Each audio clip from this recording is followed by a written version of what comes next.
বিষয়টা কি ঠিক হলো? কোন বিষয়টা ঠিক হয়নি বলো? না, এই যে তোমার একটা মানুষ পছন্দ করে, তুমি তারে পছন্দ না করে তুমি তারে ওভারটেক করে আরেকজনের নামে ট্যাটু করছো, এটা কেমন হলো বিষয়? তার আগে বলো, তুমি কি বিসিএস ক্যাডার? না, আমি বিসিএস ক্যাডার হবো কেন? আমি কোনো ক্যাডার ম্যাডার কিছু না। শোনো, আব্বু না আমাকে স্ট্রেট বলে দিয়েছে কোনো বিসিএস ক্যাডার বা হাই অফিসিয়াল ছাড়া কারোর সাথে আমাকে বিয়ে দিবে না। আর আমার না একটা ক্লাস আছে, তুমি নিজের কথা একবারও ভাবছো? তোমার সাথে কি আমাকে যায়? আর তোমার যে অবস্থা, আমার তো মনে হয় না তুমি যে এইবারও পাশ করতে পারবে। তুমি আমাকে ভুলে যেতে পারো।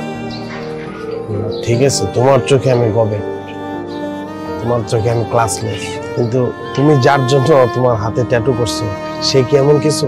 জাস্ট বিরক্ত করবা না তো, গবেট একটা।